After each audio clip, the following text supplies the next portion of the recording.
भाजपचे प्रदेश अध्यक्ष रवींद्र चव्हाण आहेत, त्यांनी अशा प्रकारे वक्तव्य केलं की विलासराव देशमुख यांचं लातूरमधलं आम्ही नाव मिटून टाकलं. मला वाटतं रवींद्र चव्हाण सध्या त्यांच्या अंगामध्ये सत्ता भिनली आहे आणि त्यांची पार्श्वभूमीवर मी बोलणार नाही, काढली तर खूप वेगळी होईल. परंतु एका सुसंस्कृत महाराष्ट्राला विलासरावांच्या रूपाने एक असा नेता होता की ज्यांनी कधी रिवेंज पॉलिटिक्स केली नाही, ज्यांनी कधी महाराष्ट्राच्या संस्कृतीला डाग लागेल अशा प्रकारचं कुठलं काम केलं नाही. त्यांना राजीनामा केवळ एवढ्यासाठी द्यावा लागला होता की 26/11च्या इन्सिडेंट नंतर जे काही घटना झाली त्यानंतर त्यांना राजीनामा द्यावा लागला.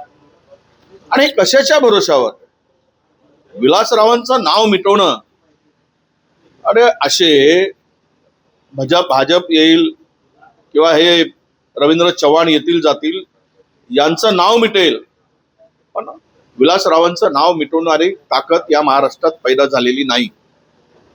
त्यांचे विचार आणि त्यांचं कार्य मिटवणारे कोणी त्यांची अवकात नाही असं मी म्हणतो. विषय असा आहे, हे संधी साधू लोक आहेत सत्तेसाठी. यांना सत्ता महत्वाची आहे. सत्तेसाठी हे कोणालाही मिटवतील. उद्या मोहन भागवतांनाही मिटवतील सत्तेसाठी. गोळवळकर गुरुजींचे विचार मिटवतील. यांना सत्ता जो मिळवून देईल त्याचे विचार घेऊन पुढे जायचं. इतिहासच तो आहे, यांची हिस्ट्रीच ती आहे. त्यामुळे अशा कोणी प्रदेशाध्यक्ष आले आणि बोलून गेले आणि नाव मिटेल, हे यांनी स्वप्न पाहू नये आणि स्वप्नात राहू नये असा आमचा त्यांना इशारा आहे. पालिका निवडणुका लागल्या पण आरक्षण सोडत निघाले नाही. पालिका निवडणुका लागल्या पण नाही, निवडणुका लागल्या, आरक्षण काढण्याची गरज होती, पण यांचं आता हे सोयीप्रमाणे चाललंय. निवडणूक आयोग आणि हे तो त्यांचा मांडलिकच झालाय. निवडणूक आयोग मांडलिक म्हणण्यापेक्षा नौकर आहे त्यांच्या घरातला. त्यामुळे हे सगळ्या आरक्षण काढत असताना निवडणूक आयोगाने याचं सुद्धा आरक्षण सरकारने काढण्याची आवश्यकता होती. तशा सूचना निवडणूक आयोगाने देण्याची गरज होती, पण ते होताना दिसत नाही.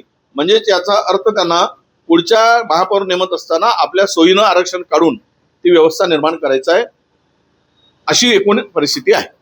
मराठवाड़ा में भाजपा मूलभूत समस्याओं से भटकाने के लिए इस तरह से मुद्दे विचार कर रही है, ऐसे वक्तव्य दे रही है? नहीं, उनको तो कोई मुद्दा है ही नहीं. उनका चुनाव 2-3 मुद्दों पर ही होता है हमेशा, कि पोलराइजेशन करो वोटों का, हिंदू मुस्लिम करते रहो, मंदिर मस्जिद करते रहो. अब यही चुनाव स्थानिक चुनाव है, निकाय का चुनाव है, वहां पे स्थानिक मुद्दों को लेकर बात होनी चाहिए. और वहां पे इंफ्रास्ट्रक्चर के नाम पे खड़ा किया, नागपुर शहर में इंफ्रास्ट्रक्चर के नाम पे खड़ा किया गया, अंडरग्राउंड ड्रेनेज किया गया. वो हाउस टू हाउस जोड़ने का काम था, वो अभी तक नहीं हुआ. मतलब वो इंफ्रास्ट्रक्चर का उपयोग क्या हुआ? पैसा कमाया, पैसे से पैसा लगाया, पैसा कमाया, परसेंटेज ले लिए और 2-2 हजार करोड़ के काम वहां पे हुए. अभी जब वो ड्रेनेज से पानी जाएगा, गंदा पानी जाएगा या तो वहां पे अगर उसको हाउस को जोड़ेंगे नहीं, डोर टू डोर जोड़ेंगे तो उसका उपयोग नहीं है. मुद्दा यही है कि विकास के मुद्दा लेकर वो बात नहीं करना चाहते, क्योंकि विकास के मुद्दे ये केवल घोषणा करना चाहते, लोगों को लुभाना अच्छी तरह जानते हैं वो, और गुमराह करना जानते हैं, जुमला लोगों को देना जानते हैं. तो ये इस तरह की बातें लाकर चुनाव का चुनाव का मुद्दे को भटकाने का काम ये इस तरह की भाषा करके वो कर रहे हैं.